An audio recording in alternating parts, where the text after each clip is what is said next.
As me, as a kid, I was about 11 or 12 years old. At the time when these images were taken, I was going to school every day. I had, on the surface, a normal life. But since I was a young child, I was being raped by my father. But it got a lot worse as I got older.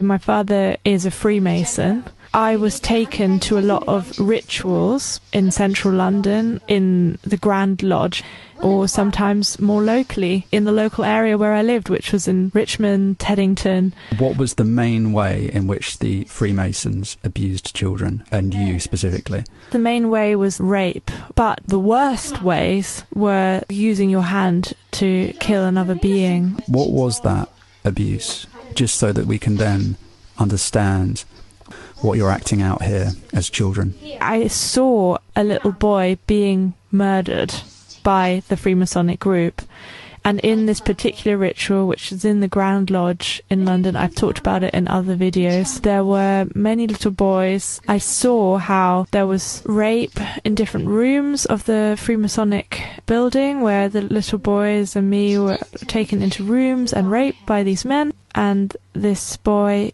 he was lying on the altar, and then they made each little boy in turn come up and stab him with a knife in the heart to kill him. Why do you think they did that? To have power over you so that you won't speak out. So in this footage that we're going to see, there is footage that includes your father, who was the man who took you to these Freemasonic lodges and participated in rituals in which you were abused together with other children. What is your intention with this video? And what is your intention in showing your father in this video? I hope this video can help people identify children that are being abused in order to help those children find support and help. It's especially important to see the ways in which children play. By playing, they often show what's happening to them, actually. Children who've faced extreme violence, they are masters at hiding what's been done to them because their life depends on it. In this reenactment, you're playing the role of the murderer, which is a role that you were forced into as a child with other children, it sounds like. Yes. So at some of these rituals, you were forced by this Freemasonic group to commit acts of violence on other children in order to traumatise you. As a child or as a normal human being, you feel immense feelings of guilt and disgust and horror, because you feel responsible, you feel like you have committed this murder, and it's the worst feeling in the world to be carrying around. And it's impossible for you as a child to realise that you were not the murderer, that it was the group, that it was the people who forced you into that position.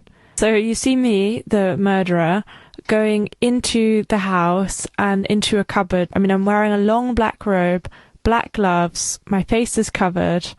This was exactly the sort of attire that the Freemasons would wear in their rituals. So in this opening scene of the reenactment with your friend, you are dressed as the Freemasons were dressed in the rituals. Yes. So in a sense, you're both showing how it was that they appeared. You're processing the trauma by assuming the role of the aggressor in order to understand and process what it was that happened to you. Yes.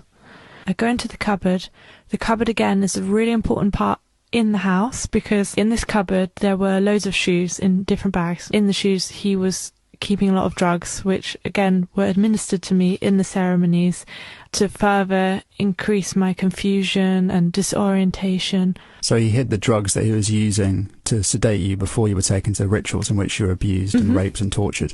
He was hiding those drugs in the shoes, in the shoe cupboard. Do you know what type of drugs he was using? One's to sedate or one's to make you alert. I go into a bag and I open it, and inside is a document, and on it is written the testament. I think the word the testament is very apt, because I feel this is a testament to what happened. This is an account of the truth, the testament to me as a child. This is showing a detective who's looking into the computer. I was, again, never actually normally allowed access to the computer. My father had a lot of pornographic films on the computer, images of child abuse. So this outline of the body on the floor and the blood on top of it, you said you understand this now as your means of processing as a child what was happening in these rituals. Yes. So you've described how a little boy was murdered through the forced participation of other children in that murder, coerced by the Freemasons. Yes. At the Grand Lodge in London. Yes. Not some small local lodge, but the Grand Lodge. The Grand This isn't Lodge. some tiny splinter group of the Freemasons. No, and this Grand Lodge is connected to the establishment, the government. Prince Philip, for example, is an extremely high-ranking Freemason. Prince Philip, of course, husband to the Queen, father to Prince Andrew, we now know a man who rapes trafficked children. Prince Philip was also best friends with Jimmy Savile. As we've described in a previous video, Prince Philip was patron of the camp where I was ritually abused, called Outward Bound. That camp, Outward Bound, and the group Outward Bound was under the directorship of Jimmy Savile. You can look this up on Companies House. Jimmy Savile was the director of a group of camps. When you have a secret society running a police force headed by Prince Philip, who we now know was associated closely with Jimmy Savile, ran a network of camps called Outward Bound at which children were raped and abused. Prince Charles, very close friends with Jimmy Savile, was marriage counsellor to Charles and Diana, had intimate access to all of the royal family's properties, among other properties. We also know Prince Philip's other son, Prince Andrew, rapes sex-trafficked children, supplied by Jeffrey Epstein. This is all public information now. When you have a police force in which 2/3 of those in the police force are members of the Freemasons, headed by these people, this so-called royal family, it's not very surprising that when a child or an adult reports the abuse of children, that the members of the police force turn the survivors into the criminals.